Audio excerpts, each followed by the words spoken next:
राधा स्वामी। देखो भाई, मैं दुखी था, परेशान था, उसकी दवा खोजने में ये सत्संग हो गया। मुझको फायदा मिला, मैं चाहता था जो भी आवे उसका भला।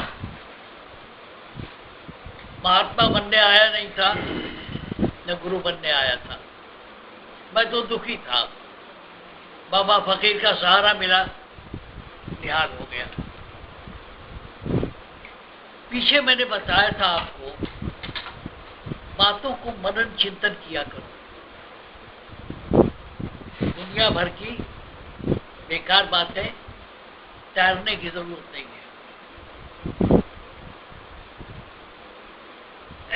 सबसे बड़ी पहले मैंने बताया था कि शब्द की जरूरत क्या है। पिछले सत्संग में बताया था कि शब्द क्यों सुने, क्यों सुना जाए,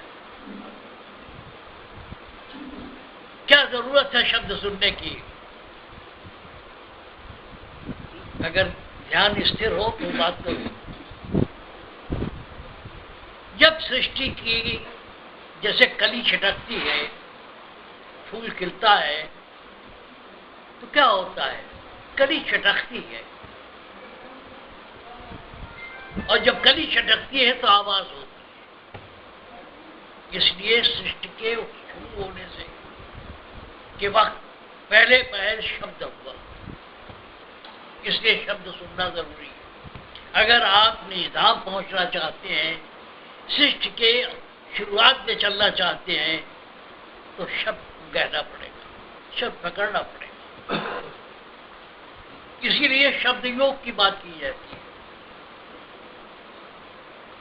और पीछे मैंने बताया था कि जब कली छिटकती है सुबह के वक्त, तो हल्की सी आवाज होती है, हमारे आपके कान सुन नहीं पाते हैं, लेकिन होती है। शब्द, कोई चीज छिटकती है, शब्द होता है। इसलिए शब्द अंतिम अवस्था में ले जाता है आपको, इसलिए शब्द की महिमा गाई गई। और शब्द जब तेज होने लगता है तो प्रकाश पैदा होता है। कभी भांति वाले लोहार को देखो, जब वो शाम को काम करता है, उसका चक्का जब तेज चलता है तो चिंगारियां होती है। तो शब्द जब तेजी से होने लगता है तो प्रकाश पैदा होता है। प्रकाश जब और तेज होता है और चक्का चलता है शब्द का, तो अग्नि पैदा होती है। अग्नि पैदा होती है तो पानी पैदा होता है, द्रव पैदा होता है। क्यों? जितनी आर्द्रता, जितना मॉइस्चर है आसपास, वो सब अग्नि पानी बना देती है, द्रव बना देती है। और उसके बाद पृथ्वी के मतलब मिट्टी। अब सवाल दूसरा है, इसीलिए शब्द सुनने की बात होती है। यह श्रुत शब्द योग है। किसी को प्रकाश होता है, किसी को नहीं होता है। शब्द होना जरूरी है। बहुत से अभ्यासी हैं जिनको प्रकाश नहीं होता, उनको शब्द होता है, प्रकाश नहीं होता। चिंता मत करो, तुम्हें शब्द पकड़ना है। प्रकाश हो अच्छी बात है, न हो कोई बात नहीं। इसलिए इस मत का नाम श्रुत शब्द योग है। श्रुत शब्द प्रकाश योग नहीं है। महत्वपूर्ण क्या है? शब्द है। तो श्रुत में अटेंशन, हमारा ख्याल जहां लग जाए उसको श्रुत कहते हैं। श्रुत शब्द योग। अब दूसरा सवाल पर आता हूं, गुरु क्यों किया जाए? गुरु क्यों किया जाए? जरूरत क्या है गुरु की? देखो, घिसी पिटी बात नहीं, नई बात करो, नई बात सोचो। गुरु क्यों किया जाए? है कोई जवाब किसी के पास? मालिक निराकार है, एक कैमरा लगा हुआ है, कैमरा आगे ही फोटो ले लेगा, इस कोने से लेकर उस कोने तक फोटो ले लेगा, पीछे का नहीं ले पाएगा। मालिक निराकार है, उसकी कल्पना आप नहीं कर सकोगे, दिमाग फिसल जाएगा। तो धारणा के लिए क्या जरूरी है? गुरु की जरूरत है। मालिक को आप सोच समझ नहीं सकते। आप किसी मैदान में खड़े होइए, चारों तरफ मालिक है, आपके अंदर मालिक है, आप समझ नहीं पाओगे, कंफ्यूज हो जाओगे, दिमाग फेल हो जाएगा, खास करके साधारण आदमियों के लिए। इसलिए गुरु की जरूरत हुई कि जिसका ध्यान लगा सके, जो साक्षात आपके पास। यही काम मूर्तियां करती हैं, लेकिन मूर्तियों के कण इतने जकड़े हुए होते हैं कि उन पर बात बैठती रही। जो जीवित पुरुष है, उसके ध्यान करने से आपको आसानी होती है। मूर्तियों में भी वही बात है, लेकिन मूर्तियां पत्थर की हैं, ठोस हैं, उनसे वो बात बनती नहीं। उनके कणों को उखाड़ने में या उन्हें गतिमान करने में टाइम लगता है। इसलिए गुरु की जरूरत है।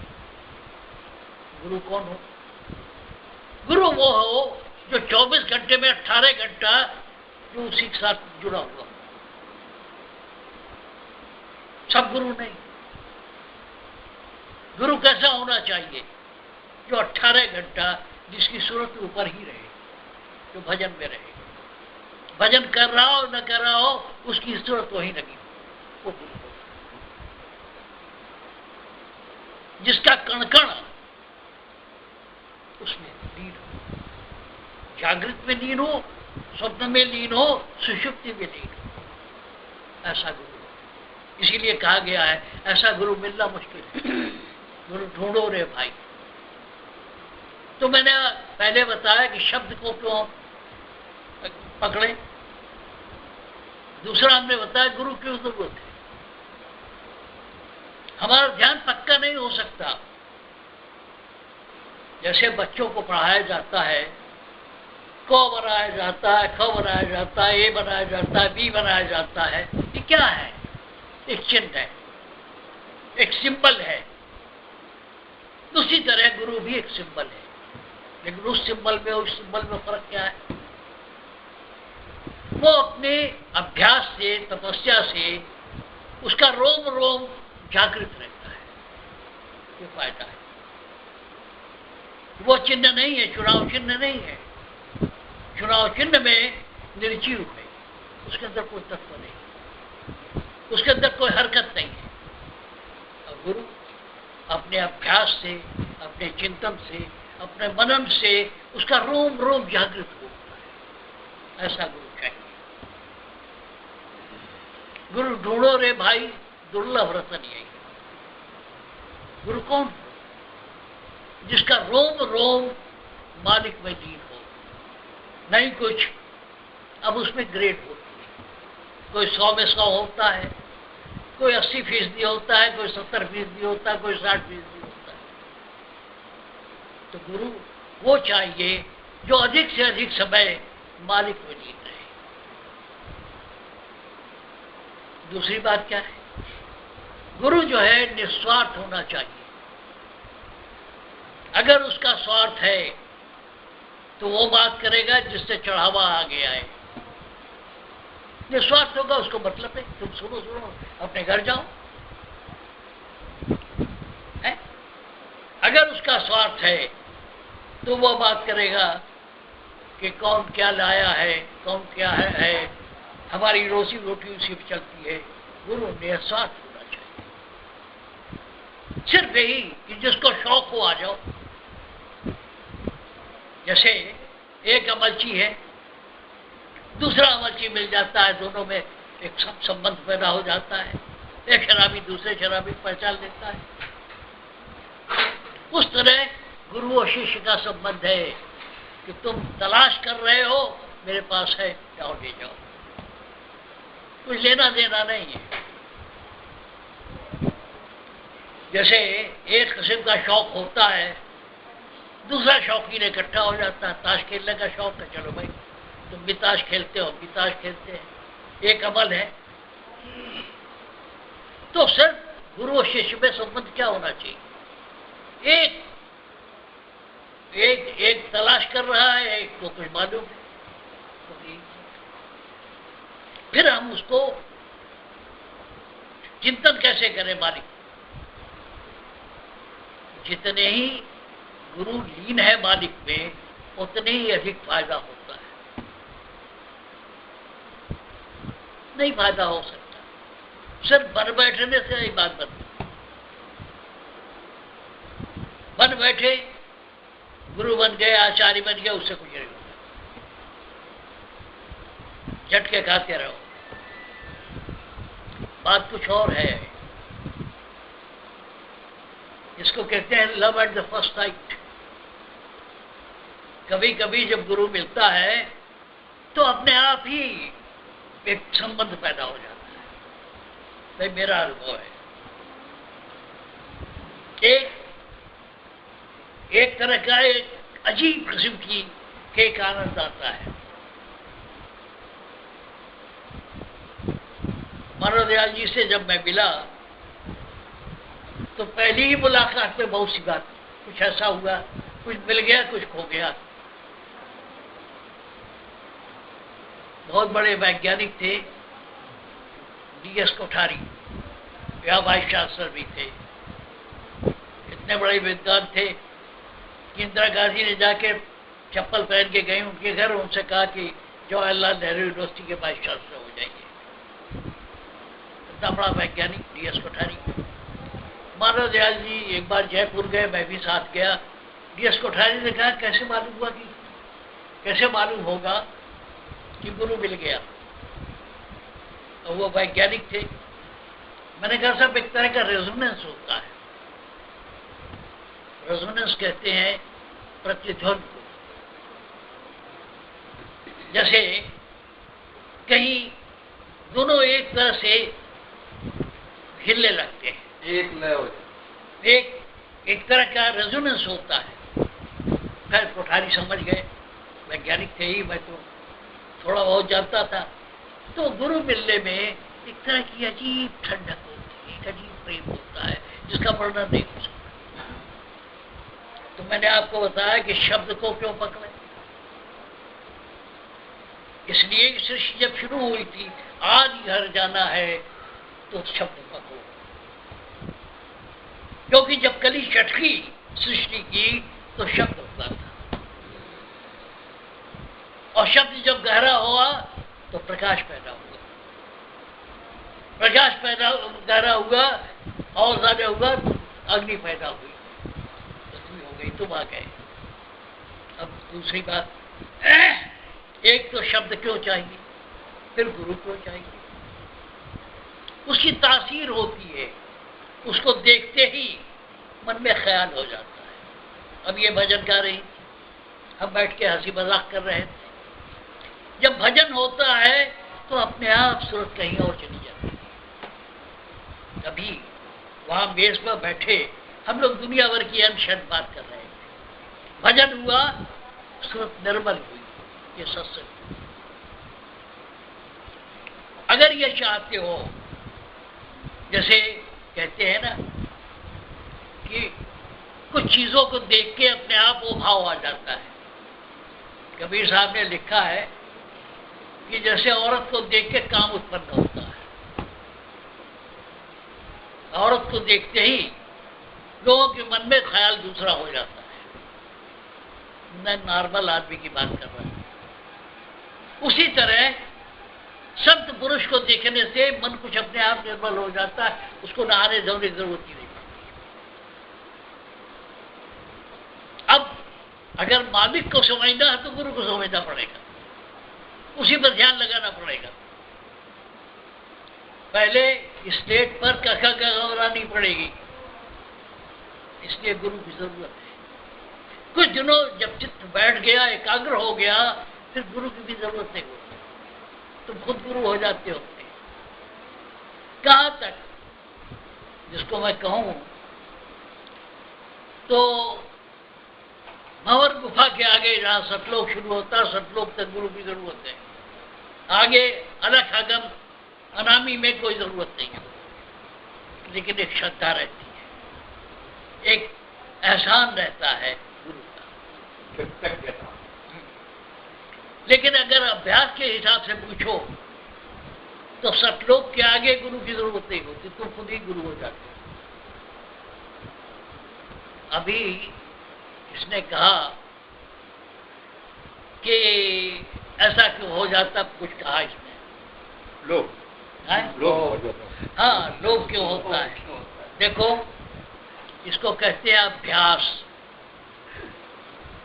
पहले तो गुरु पकड़ो, फिर कुछ मनन चिंतन करो, कुछ अभ्यास करो। और अभ्यास का मतलब क्या है? प्रैक्टिस। इसीलिए इसको कहते हैं भाई अभ्यास कर रहे हैं। रोज गिरोगे रोज उठोगे, एक दिन का खेल है नहीं। अगर गुरु मिल गया और उसने तरीका बता दिया तो तुम्हें रोज उठना बैठना पड़ेगा, कुछ करना पड़ेगा। 1 करोड़ आदमी में एक आदमी ऐसा मिलता है सुखदेव जी महाराज के, जिसको अभ्यास किए बगैर ज्ञान हो जाता है। लेकिन साधारण आदमी को क्या करना पड़ता है? अभ्यास करना पड़ता है। अभ्यास का मतलब क्या है? प्रैक्टिस। क्या है? एक दिन पूरा हुआ, दूसरे दिन गिर गए, फिर उठे, फिर गिर गए। बाबा फकीर भी यही कहते थे कि मैं भी गिर जाता हूँ, ठहर नहीं पाता।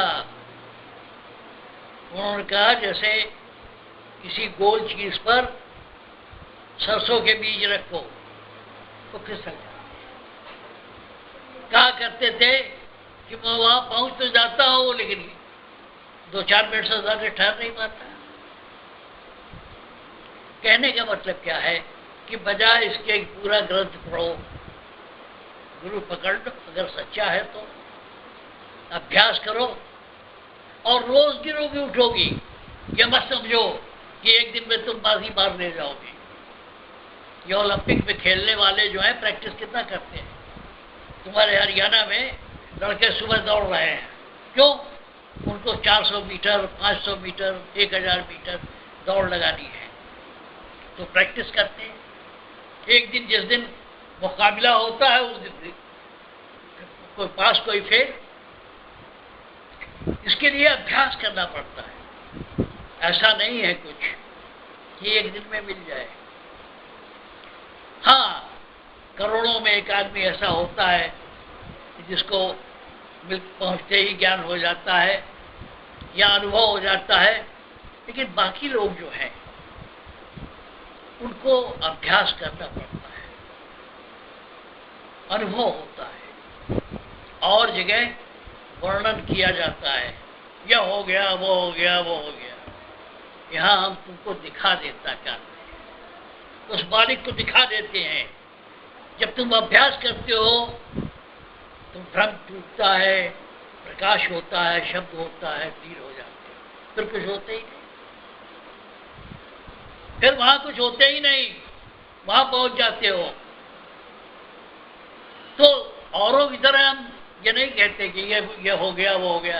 अरे तुम अपने अंदर देखो, झांको, हम क्या करते हैं या गुरु क्या करता है इस मत का। इस मत का गुरु तुम्हें दिखा देता है। जो अंदर तमाशा देखते हो वो तुम्हारे अपने संस्कार है। जो प्रकाश देखते हो मालिक का प्रकाश है। यहाँ गप नहीं मारते। अगर सच्चा सत्संगी है तो उसको खुल जाता है, द्वार खुल जाता है। जो शब्द, जो प्रकाश है, जब तुम अभ्यास करते हो जो प्रकाश दिखाई पड़ता है वो प्रकाश मालिक का है, उसकी ज्योति। वही ज्योति निरंजन है। वो दुनिया भर की कोशिश करने से बेहतर है गुरु सेवा करो। इसका ये मतलब नहीं कि मैं सेवा कराने के लिए कर रहा हूँ। सिद्धांत यही है। तो क्या है, जिसने जितनी गुरु भक्ति की उसको उतनी ही आसानी से मिल गया। पुराना जो तौर तरीका था, यहाँ साफ करो, ये साफ करो, वो करो, वो करो, कबीर साहब ने उसको किनारे कर दिया। उन्होंने सहस्त्र दल कमल से शुरू किया। मैंने पहले भी बताया था कि पहले गुदा चक्र से पखाने के मुकाम से अभ्यास शुरू करते थे। कबीर साहब का सबसे बड़ा दान ये है कि उन्होंने सहजदल कमल से शुरू कराया। और एक बार हमारे पिता ने पूछा था दाता दयाल से कि क्या ऐसा नहीं हो सकता कि सतलोक से ही शुरू हो जाए अभ्यास। दाता टहलते टहलते रुक गए। उन्होंने कहा हाँ यार, संभव है, इंसानी दिमाग तरक्की कर रहा है। कहने का मतलब यह है कि अभी तो हम गुदा चक्र से उठ के यहाँ तक आए हैं, आने वाले जमाने से लोग सतलोक से ही शुरू कर देंगे अभ्यास। कहने का मतलब यह है कि किसी को दबाव नहीं, कोई जरूरी नहीं है कि हम जो कह रहे हैं वही अंतिम सत्य है। खोजते चलो, आने वाला जमाना वो भी खोज देगा। अब दूसरी बात है, मैंने क्यों बता, गुरु की जरूरत क्यों है? क्यों गुरु पवित्र हो जाता है, उसके रेडिएशंस काम करते हैं, उससे किरण निकलती है। विज्ञान कहता है कि हमको कोई चीज दिखाई क्यों पड़ती है। बाबूजी 8वीं 10वीं के बच्चे पढ़ाया जाता है, लाइट पढ़ाई जाती है, लाइट में क्यों दिखाई पड़ता है? कहते हैं कि किसी चीज से किरणें निकलती हैं, वो तुम्हारे कान में आती है, तुम्हारे आंख में आती है और वो फोटो बनाता है, इसलिए वो दिखाई पड़ता है। दुनिया की हर चीज से रेडिएशन निकलता है, किरणें निकलती है। उसी से बात बढ़ जाएगी, उसी से मोबाइल हो गया, उसी से रेडियो हो गया, उसी से वायरलेस हो गया। ये क्या है? किरणें है। उसी से मैग्नेट है, हर चीज। तो वही किरणें गुरु से निकलती है, तो तुम्हारे अभ्यास में मदद करती है, तुम्हें ऊपर उठाती है। और जो तुम कह रही हो नहीं होता, एक दिन की बात तो है नहीं। अभ्यास करोगी तो गिरोगी, चढ़ोगी तो गिरोगी भी। इसी को प्रैक्टिस कहते हैं। ये जो ओलंपिक में बड़े बड़े तमगे लाते हैं, तो क्या करते हैं? एक दिन में नहीं है, वो प्रैक्टिस करते हैं, सालों प्रैक्टिस करते हैं। गुरु से फायदा ये है कि वो अगर कोई सच्चा हो तो अपने लेवल पर ले आता है, वो लिफ्ट करके अपने लेवल पर ले आएगा। शर्त यह है कि तुम सच्चे हो, तुम्हें इसकी इच्छा हो। अगर जिसको कहते हैं अंग्रेजी में बाय द वे हो तो नहीं मिलता। तो भाई जा रहे हैं, बाजार गए, कोई और सामान मिल रहा था, वो भी खरीद लिया। वो खरीदने हम नहीं गए थे, लेकिन मिल रहा था, सोचा भाई ये भी जरूरी है, सस्ता मिल रहा है, ठीक दाम है, चलो ये भी ले लिया। इस तरह नहीं मिलता। सच्ची लगन होनी चाहिए। सत्संग की जरूरत क्या है? सत्संग में जरूरत यह है कि जब गुरु बोलता है और सारे सत्संगी उस ख्याल को सुनते हैं, तो उनका ख्याल उतना गुना हो जाता है जितने सत्संगी होते हैं। पढ़ाया जाता है हिसाब में कि एक काम को एक आदमी इतने दिन में पूरा करता है, अगर 5 आदमी लगा दिए जाए तो कितने दिन में पूरा होगा वो आदमी। जितने सत्संगी उतनी गुना ताकत बढ़ जाती है, ताकत बढ़ जाती है। इसलिए सत्संग की जरूरत है, बशर्ते कि सबका ख्याल एक हो। बात तो यहाँ सत्संग की हो रही है, अगला आदमी कुछ और सोच रहा है कि भाई अब इसके बाद लंगर बनेगा, मैं 5 ही रुपया चढ़ाऊंगा। ये सब बात अगर सुन रहे हो तो बात दूसरी है। जिस बाबा फकीर की इतनी बात हो रही है, अरे बड़े बड़े दावेदार हैं उनके। बाबा फकीर और संतों में अधिकतर काम की कमजोरी होती है, कामुक होती है। तो मन एकाग्र हुआ तो एक ही चीज आनंद देने वाली होती है, काम। इसलिए संत लोग अधिकतर कामुक होते हैं। अगर वो बचा ले गए तो बेड़ा पार है। तो बाबा फकीर भी बड़े कामुक आदमी थे, मैं खुल के कह रहा हूं, उन्होंने लिखा है। तो हुआ क्या कि दाता के सत्संग में बैठे रहते थे और बजाय इसके ही दाता का सत्संग सुने कुछ और ख्याल आता था। तो दाता कभी कभी नाराज होते थे, कहते कौन बैठा है यहाँ, इसको 10 जूते मारो, बाहर निकालो। खड़े हो गए, चले महाराज अभी हैं, चलो इसको ले जाओ, 10 जूते मारो इसको। मारने होने वाले। कहने का मतलब ये कि बड़े बड़े संत भी सत्संग में बैठे हुए सबका एक ख्याल हो, ये मुश्किल है। हर घर से संस्कार लेके आए हैं, अलग अलग ख्याल है, अलग अलग अनुभव है, अलग अलग वो है। कुछ लोग आए हुए हैं कि बेटा मांग रहे हैं, कुछ लोग नौकरी मांग रहे हैं, तो सबका अलग अलग ख्याल है। जाकी रही भावना जैसी प्रभु मुहूर्त की तय तैसी। अगर एक ख्याल हो, गुरु जो कह रहा है समझा रहा है, अगर सबका ख्याल हो, एक हो, तो तुम्हारी ताकत उतनी गुनी बढ़ जाती है। जब पे अभ्यास करते हो बात नहीं आती, जो सत्संग में आ जाती है। तो मैं बता रहा था कि शब्द की जरूरत क्या है, क्यों क्यों पकड़ा शब्द। अंधे की तरह हम तुम लोगों को नहीं ले चलना चाहते। गुरु क्यों करें? क्योंकि भगवान को हम समझ नहीं सकते, हमें ABCD पढ़ना पड़ेगा, गुरु के मार्फत चलो। गुरु कौन हो? जो कम से कम 24 घंटे में 18 घंटा उसमें रहता हो, मालिक में, जिसका बाहरी जीवन भी उससे लीन हो, उसी नशे में हो, जो जिसका आचरण जागृत में भी लो उसी से लगी रहे, काम करता है। बीवी से व्यवहार कर रहा है, बच्चों से व्यवहार कर रहा है, दुकान चला रहा है, नफे नुकसान की बात कर रहा है, लेकिन उसकी सूरत वहीं लटकी है।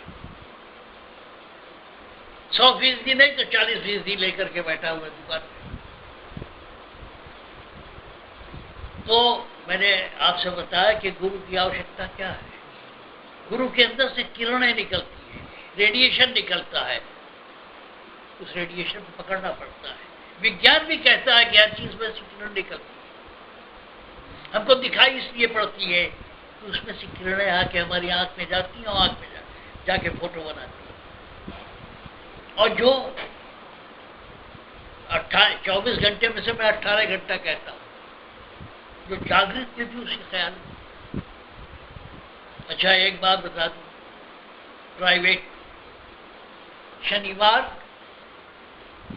शुक्रवार की रात में और शनिवार की रात में, आज रात में मुझे कुछ बड़े अच्छे अनुभव हुए। कहीं एक आदमी मिल गया, मालूम हुआ कि राधा स्वामी मत का, मैं उसको ले आता हूँ। कहने का मतलब यह है कि हर किसी को गुरु धारण करने लायक नहीं है। जो ख्याल होगा वो तुम्हारे अंदर आ जाएगा, जो ख्याल उसका है गुरु का, मोटा ख्याल वो आ जाएगा तुम्हारे में। एक बार मैं 33 राजपुर रोड पर रहता था, सरकारी क्वार्टर था मेरा, तीसरी मंजिल पर था। नीचे हमारे एक साथी वो रहते थे, उन्होंने एक बड़े मारी महात्मा को बुलाया और मैं थोड़ा बहुत अभ्यास करता रहा। और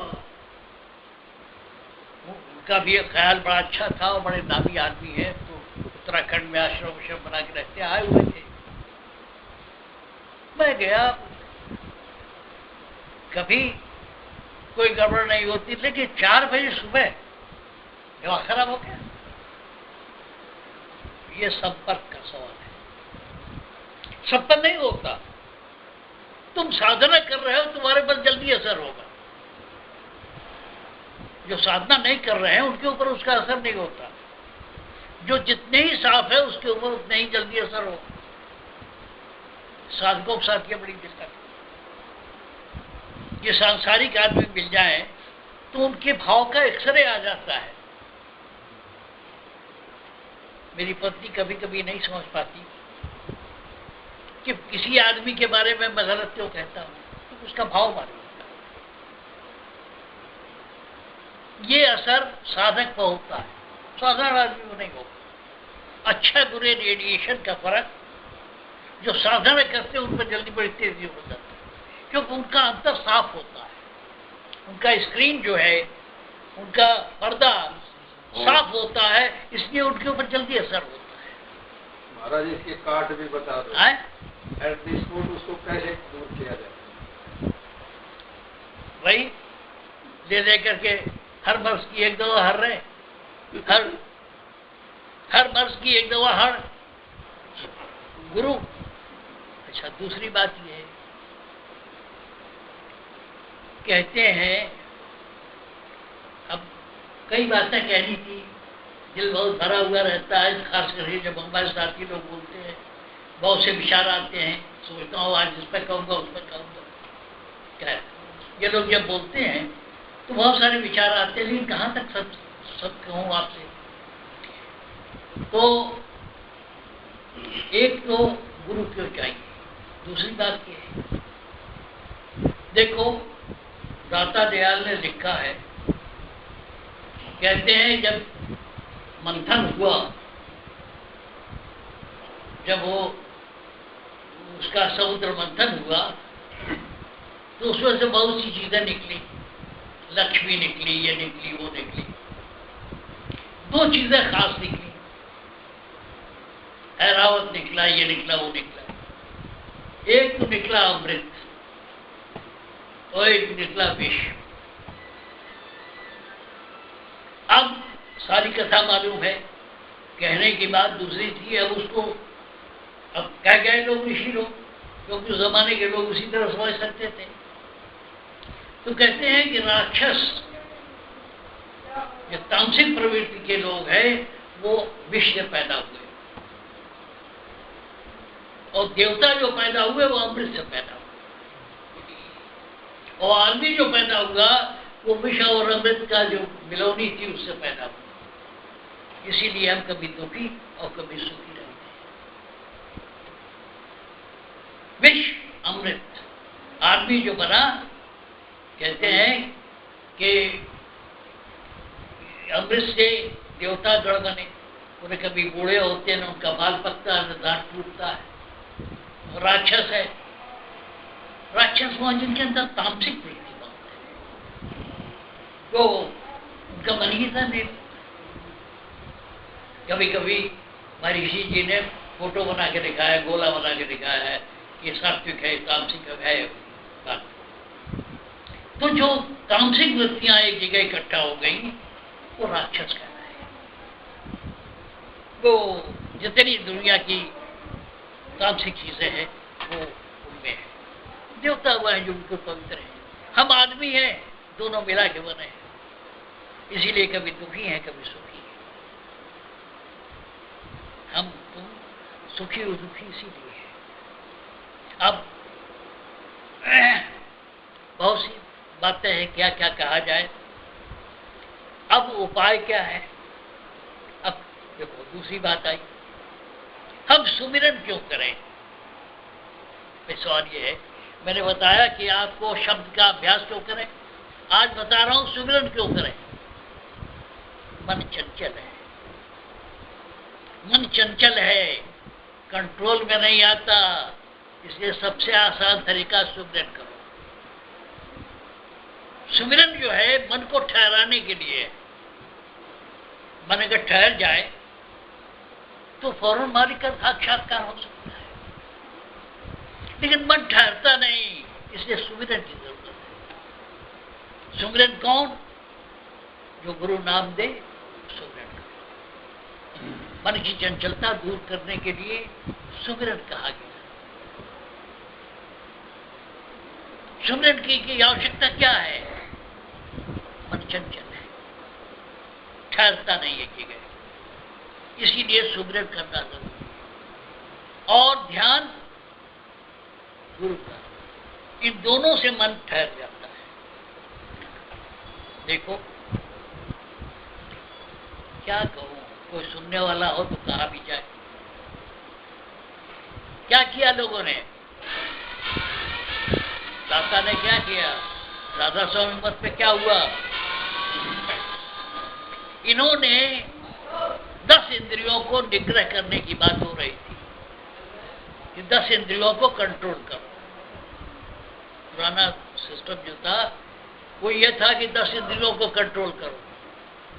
तो पहले क्या करते थे, गुदा चक्र पर कंट्रोल कर लिया, 3 दिन पखाने नहीं गए, पेशाब कंट्रोल कर लिया, 6 घंटा नहीं गए, ये सब होता रहा। अब राधा स्वामी मत ने 10 इंद्रियों को छोड़ के 3 इंद्रियों पर ध्यान दिया हुआ, या कबीर साहब ने 3 इंद्रियों पर ध्यान दिया कि ये सबसे ज्यादा बदमाश है। ये बजाय इसके कि 10 को कंट्रोल करो तो 3 को कंट्रोल करो, तुम्हारा काम बन जाएगा। कबीर साहब, नानक साहब, रैदास, इन लोगों ने, उसके सबसे बड़े लीडर कबीर साहब थे। कबीर साहब ने क्या किया, कहा ये बेकार है, 3 पे करो। और एक बात और हुई, अगर ऊपर के चक्र को कंट्रोल कर लिया तो नीचे का चक्र अपने आप कंट्रोल में आ जाता है।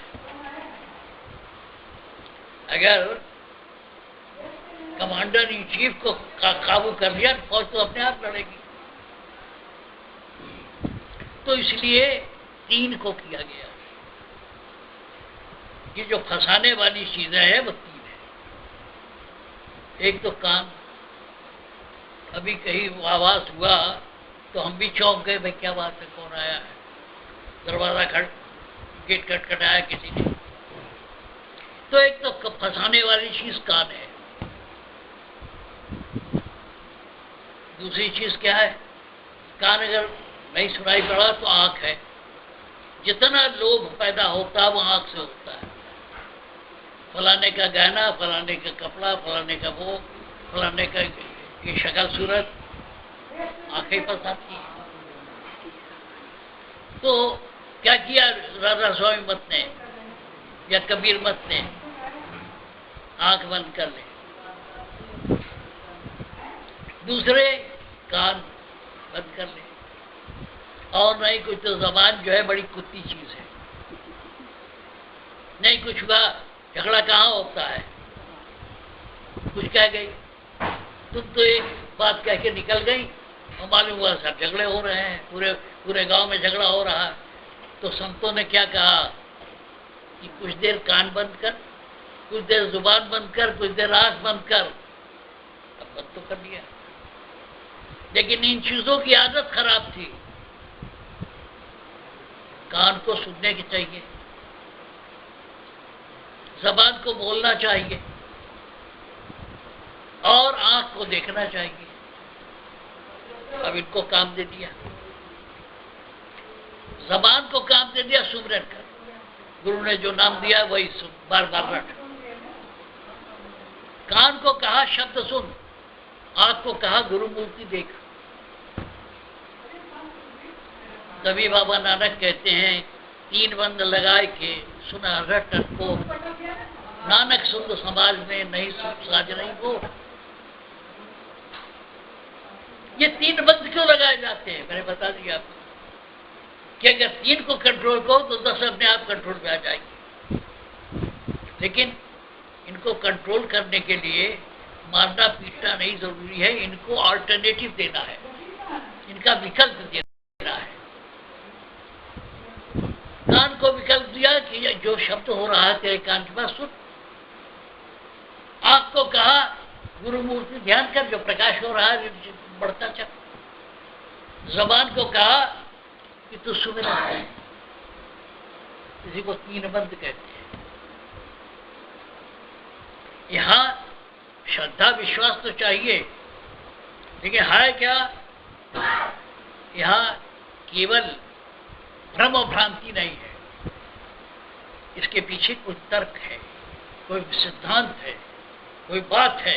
विश्वास तो ठीक है,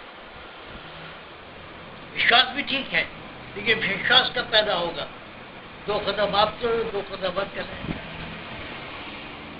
बाबा फकीर कहते थे, किसी ने कुछ कह दिया, कहते बाबा आपने कहा था ये काम नहीं हुआ, कहते तुमने मेरे फोटो का ध्यान किया था क्या? नहीं। कि जब तुझे ध्यान नहीं, तेरा ध्यान नहीं बना तो काम कैसे होगा? तो किसी का हो गया, कहने का मतलब क्या है, विश्वास कैसे पैदा होता है। 2 कदम शिष्य चले, 2 कदम गुरु चले तो बात बनती है। अब तुम आए हो यहाँ भभूत लेने, हम क्या करें? आपके विश्वास को हम तोड़ेंगे नहीं, हम कहते हो जाएगा हो जाएगा, मालिक करने वाला और बैठा है। हम लोग तो उसके एजेंट भी नहीं है। तो बात क्या है, 3 बंद क्यों के लगाया गया? 3 बंद लगाए कर सुना है को, नानक सुन समाज में, नहीं साज नहीं बोल। ये 3 बंद लगाने के बाद 3 बंद ये है।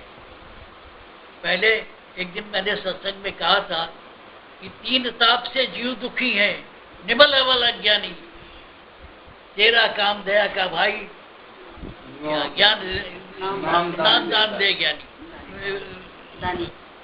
अब क्या है 3 बंद, 3 ताप क्या है? शरीर का दुख, किसी को रोग हुआ है, उसके शरीर में कष्ट है, पीड़ा है, एक दुख है। दूसरा दुख क्या है? मन का दुख है। कोई बात हो गई, किसी की लड़की भाग गई, अब उसके मन में सारा आराम है, सब कुछ है, मन कचोटता है।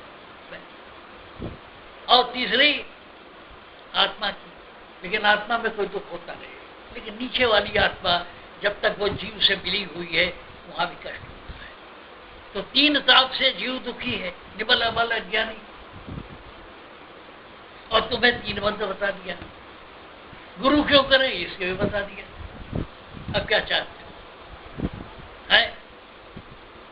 और 100 रुपए में क्या क्या चाहोगे?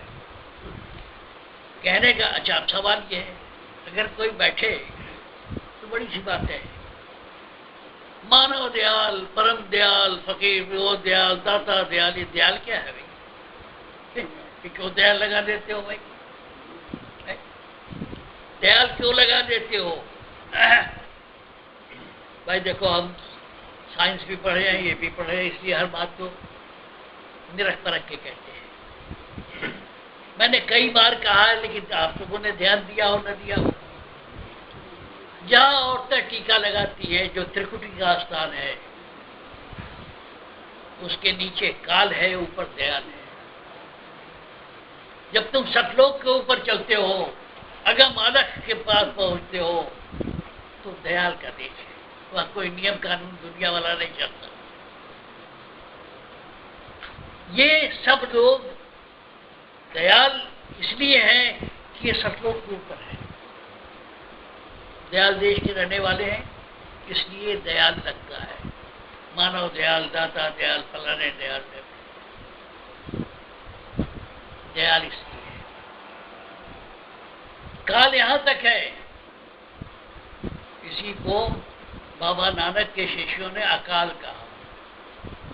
अकाल क्या है? दयाल देश को ही अकाल कहा है। हम तो अकाली है।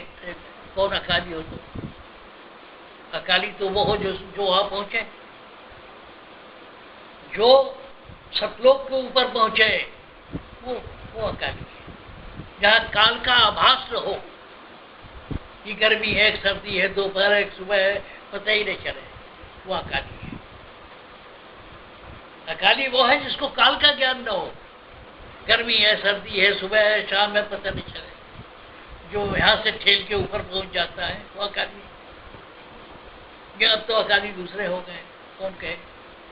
मारे तुर्कानी जो नहीं मानोगे तो तलवार से मार देंगे। इसीलिए एक सरदार बैठाए हुए। तो दयाल क्यों है? क्योंकि वो सतलोक के ऊपर के अभ्यासी है। अगर सतलोक के ऊपर अभ्यासी नहीं है तो उनको दयाल लगाने की जरूरत नहीं। दूसरी बात ये, देखो, ये जो बातें कह रहा हूं किसी किताब में नहीं लिखी है। किताब पढ़ के सत्संग देना दूसरी बात। अब देखो, मालिक के बहुत से रूप हैं। जैसे दशहरे में नवरात्र होती है, अखबार में निकलता है कि आज फला है, रूप है देवी का, आज ये रूप है, आज वो रूप है। औरत के 9 रूप हैं, वैसे तो रूप सबके हैं, तो 9 रूप की पूरा पूजा होती है, इसलिए नवरात्र कहलाती है। कोई लोग काली माई को पूजा करते हैं, कोई लक्ष्मी की पूजा करते हैं, कोई पार्वती की है। अब जो है हम मालिक के बहुत से रूप हैं, वो मारने वाला भी रूप है, कुरूप रूप है, काला भी है, गोरा भी है, कई रूप है। हम इन रूपों में से सब दयाल रूप का ध्यान करते हैं। मालिक के सभी रूप हैं। दाता दयाल कहते हैं कि सभी रूप तेरे, नहीं रूप कोई। सारी प्रजा सभी तेरी प्रजा सभी रूप तेरे। तो अब सवाल ये है कि हम किस रूप का ध्यान करें? हम दयाल रूप का ध्यान करें। दयाल रूप हम दयाल के मालिक का वो रूप जो दयाल है, मैं उसी की आराधना करता हूँ, उसी की पूजा करता हूँ, उसी में जुड़ना चाहता हूँ। नहीं रूप कोई, सभी रूप तेरे। मैंने क्यों कहा? मालिक को तुम कंसीव नहीं कर सकते, जिसको अंग्रेजी में कहते कंसीव करना, कल्पना नहीं कर सकते मालिक क्या है। इसलिए गुरु पूजा करनी पड़ती है, गुरु धारण करना पड़ता है। और गुरु एक होते हैं खानदानी गुरु। हमारे गांव के पास एक गांव है ब्राह्मणों का, तिवारियों का। वो वहां से कोई पंडित आ जाएगा गुरु घर आने का, उससे नाम डाल ले, वो क्या कहेगा? राम राम कहेगा। दाता दयाल के भी ऐसे गुरु थे। वो जब आवे, दाता दयाल ने भी कनफुकवा गुरु से, खानदान में होता है शादी के वक्त नाम ले ले, ये ले ले, वो ले ले। तो आवे तो ये जताने के लिए कि जितने सत्संगी हैं, मैं उनके गुरु का गुरु हूँ। वो कहते थे शिवर्ती, शिवर्ती। दाता दयाल का शिवर्त नाम था, तो शिवर्ती शिवर्ती करके जिलाए। तू ये ले आ, तो वो ले आ, बेचारे करते थे। असली गुरु उनके तो शालिग्राम साहब थे, लेकिन वो भी कभी कभी टपक जाए, सोचते वक्त कुछ पर विदाई मिल जाएगी, तो कनफुकवा गुरु से काम चलता नहीं। गुरु वो है जो तुम्हारे अंदर जो कुछ है, तुम्हारे अंदर उभार दे। जैसे मैंने कभी कहा था कि दिवाली में फुलझड़ी कोई दुकानदार किसी दुकान में बंद रखा, कोई बदमाश उसमें गैस लाइट फेंक दे, बड़ा बड़ा बड़ा बड़ा बड़ा बड़ा पूरा पूरा।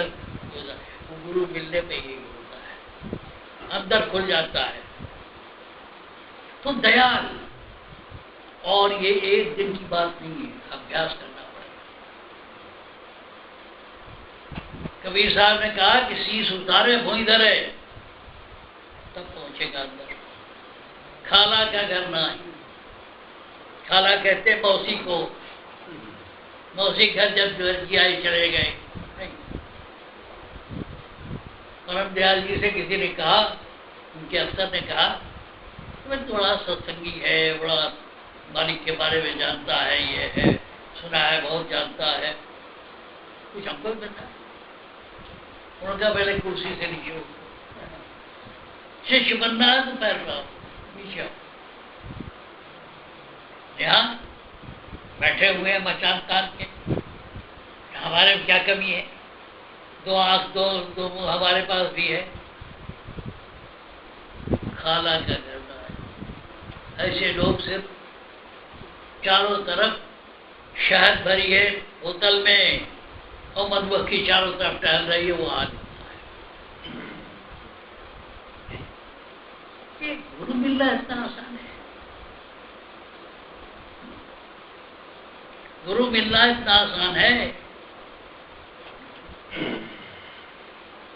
वही परम दयाल जी वाली बात कि कर्म भोग रहा हो तो सत्संग दे रहा हो।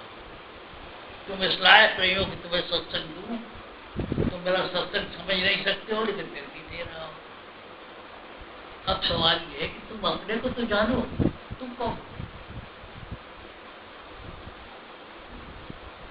तुम क्या हो?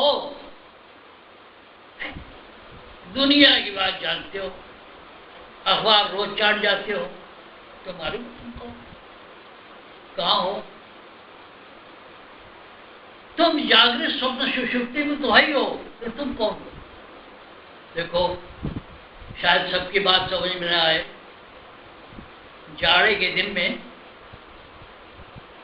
कड़वा तेल, जिसको तुम लोग सरसों का तेल कहते हो, लोग जरा नौजवान किस्म के लड़के या पहलवान टाइप जो लोग होते हैं, वो सरसों का तेल लेकर के नहाने गए। कभी कभी देखा होगा उस शीशी में एक बूंद पानी पड़ जाता है। पहलवान लोग दंड बैठक करते हैं और घर से जो है शीशे में तेल ले आते हैं, उसमें कभी कभी पानी का एक छींटा पड़ जाता है। उसको जरा देखो कैसे डोलता है,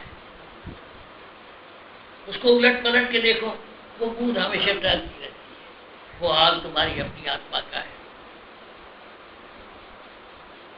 तुम्हारी अपनी, तुम कहाँ हो? आंख में हो, कान में हो, यहाँ हो, शरीर में हो, कहाँ हो? मोटे तौर पर वही समझो, पहलवान की शीशी में, तेल की शीशी में एक बूंद जो पड़ा हो, जैसे घूमता वैसे तुम घूम रहे हो। समझ में आई बात? उसी तरह तुम घूम रहे हो। तुम्हारा अपना व्यक्तित्व कहाँ है? तुम्हारा अपना अस्तित्व कहाँ है? तुम अभी सुन रहे हो मेरी बात, तो शरीर में हो। अभी लंगर चखोगे, उसके बाद नींद में सो जाओगे, फिर तुम कहाँ हो? तुम सोचते सोचते सोच गए, तुम तो अपने आप को समझो कहाँ हो, ये खेल कहाँ चल रहा है? किताबों की बात और है, भागने की बात और है, तैरने की बात और है। इसको पकड़ सको तो ठीक। तुम कहाँ हो? दुनिया की बात तो मालूम है, फला नेता ने ये कहा, उस नेता ने ये जवाब दिया। तुम्हारे अपने पेट में कितने कीड़े हैं, क्या मालूम है तुम्हें? तुम्हारे अपने पेट में, आंख में बुखार हो गया तो डॉक्टर कहता है कि तुम्हें बुखार के कीड़े चढ़ गए, ताकतवर हो गए। तुम थोड़ा दूसरी हो गए, उन्होंने कहा कीड़े हैं। कभी कभी तो लगता है जैसे आप कीड़े के समुद्र में हो। तुम्हारे पेट के अंदर सारे कीड़े मौजूद हैं। कभी जब वो कमजोर पड़ते हैं तो वो बीमारी हो जाती है। तुम्हें दुनिया का हाल मालूम है, अपने पेट का हाल नहीं मालूम कि कितने कीड़े हैं, कितने सारी बीमारियां उसी कीड़ों से होती हैं। लेकिन इन सब चक्कर में न पड़ो, इन सब चक्कर में न पड़ो। वो तो बता दिया कि पहलवान के तेल में एक बूंद पड़ी है, उसी तरह तुम नाच रहे हो। कभी शरीर में हो, कभी कभी मन में हो, कभी आत्मा में हो।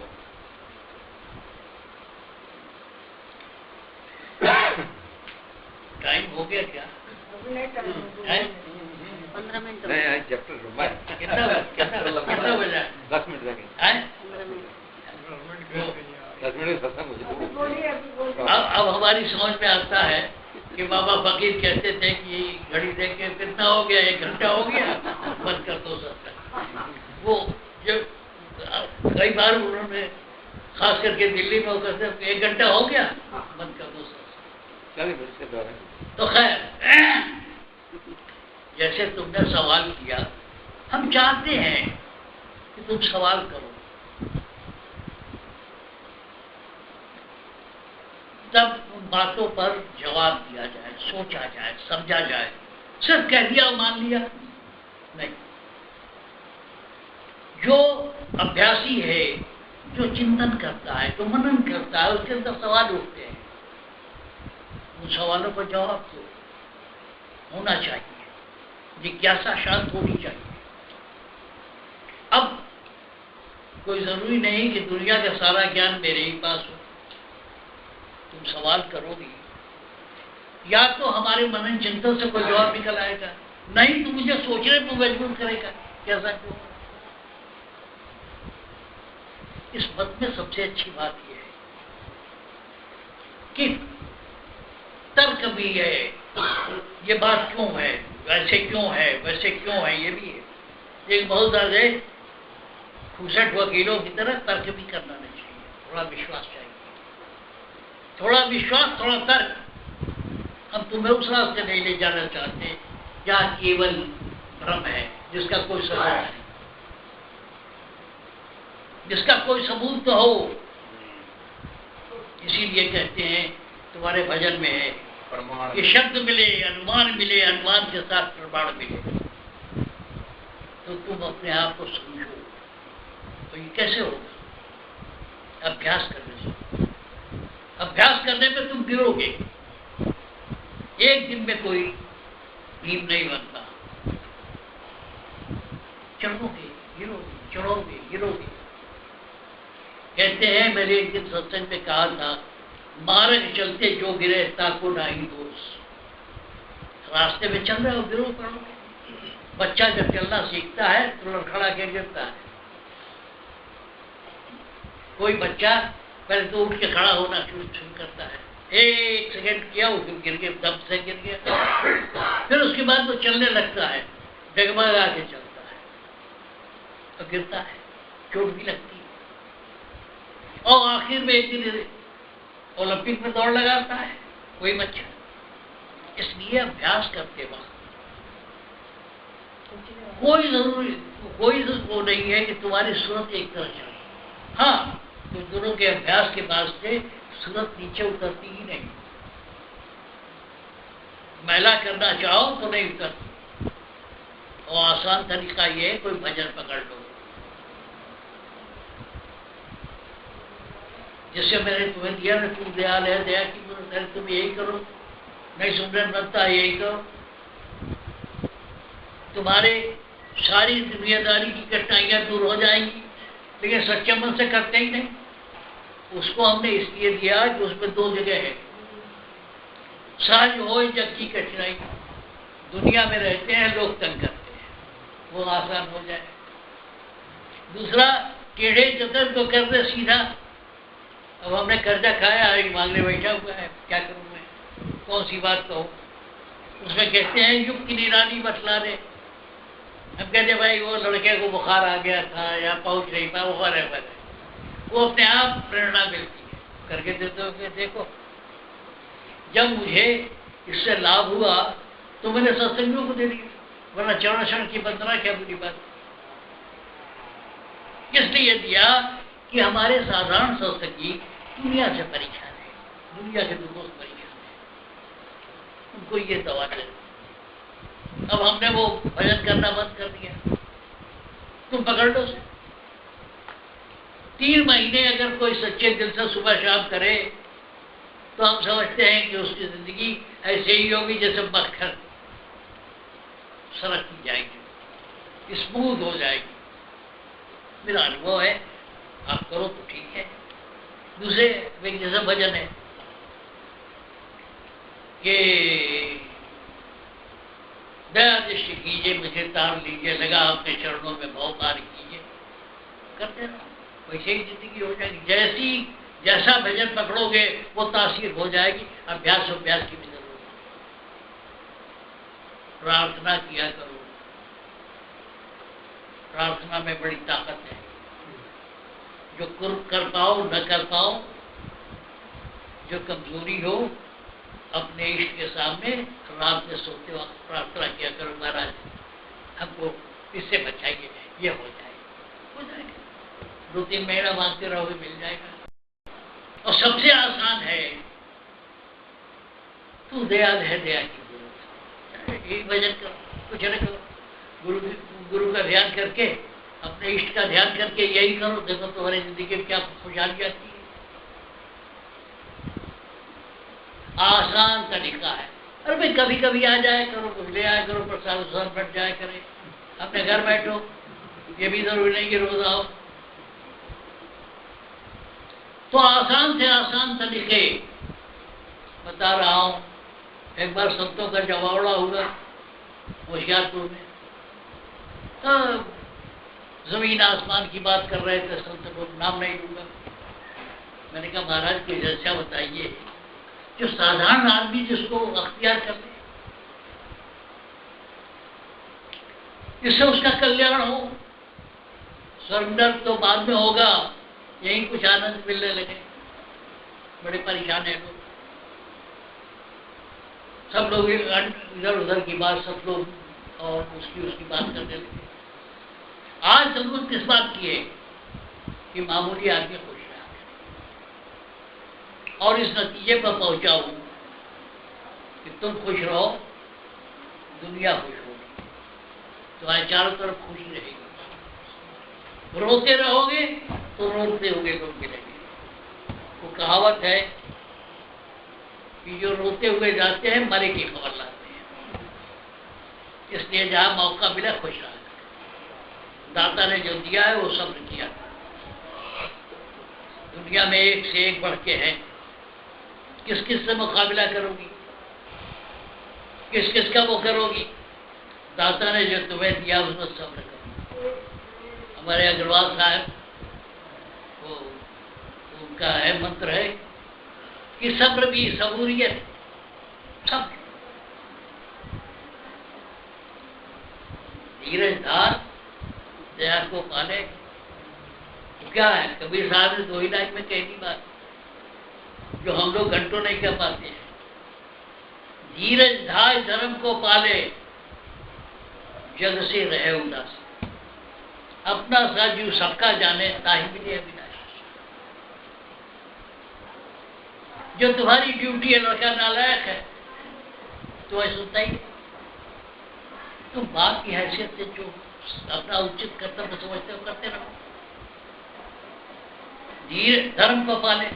बीवी है चांडालिन है तो सुनती ही नहीं बात। तुम पति हो, उसका हाथ पकड़ा है, तुम अपनी ड्यूटी करो, छोड़ो उसको। उसका जो होना होगा होगा। एक आध औरतें बड़ी अच्छी होती है, लेकिन एक काल बीमारी होती है, मिल गई। तो अब उसका कसर क्या करें, अपनी ड्यूटी करो। लड़का नालायक है, ड्यूटी करो। इसको कहते हैं धीरज धार। धीरज धार धर्म को पाले, जग से रहे उदासी। हमें ये उम्मीद नहीं कि फला आदमी कुछ ले आए। वैसे लड़की 2 डब्बा मिठाई जाती। धीरज धार धर्म को पाले, जग से रहे उदासी। किसी से उम्मीद मत रखो, जो देगा दाता देगा। धीरज धार धर्म को पाले, जग से रहे उदासी। अपना साजू सबका जाने। अभी मुझे प्यास लगी, मैंने पानी का इशारा किया, मैंने लोगों को इशारा किया सबको बांटो। लेकिन अब बांटते ही बैठी, कुछ को मिला कुछ को नहीं मिला, जिसको ज्यादा प्यास थी उसने मांग लिया। तो धीरज धार धर्म को पाले, जग से रहे उदासी।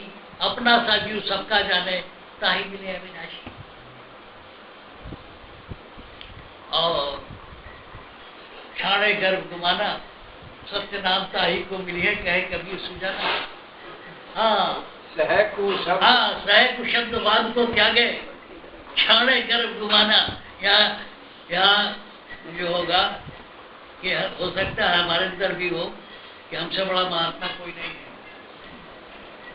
गलत बात है। दुनिया का ऐप अपने पास है। आप जानते हो इस संस्कृति में क्या होता है, लोग अपने ऐप छुपा लेते हैं, अपनी अच्छाइयों वर्णन करते हैं। हो सकता है हमारे अंदर भी कुछ हो। तो छाड़े गर्भ गुमाना, सत्य नाम ताहि को मिली है, कहे कबीर सुजाना। लोभ अभिमान। मैंने एक बार कहा था सत्संग में कि अहंकार सबसे बड़ा रोड़ा है। नारद को, अग्रवाल साहब टाइम देख रहे हैं।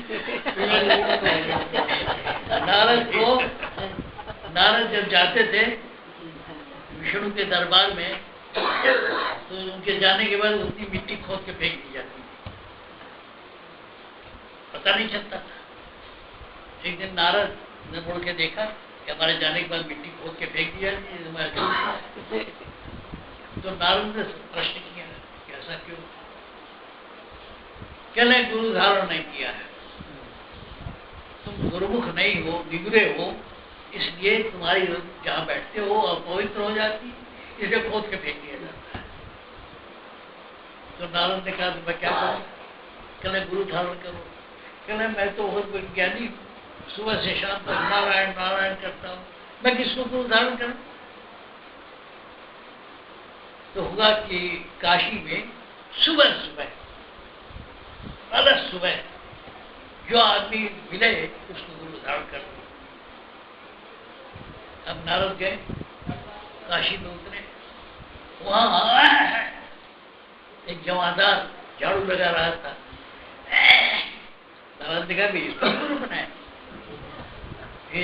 और बेड़ा कर दो। तो आकाशवाणी हुई, किसी को गुरु बना। अरे नारद ने उसको गुरु बनाया। खैर भाई, अब इतनी देर में नहीं बात की जा सकती है, कुछ लोगों को देर हो रही है, आते रहो, हम तो कलेजा खोल के कहते रहेंगे। आ भाई, आ बेटा, राधा।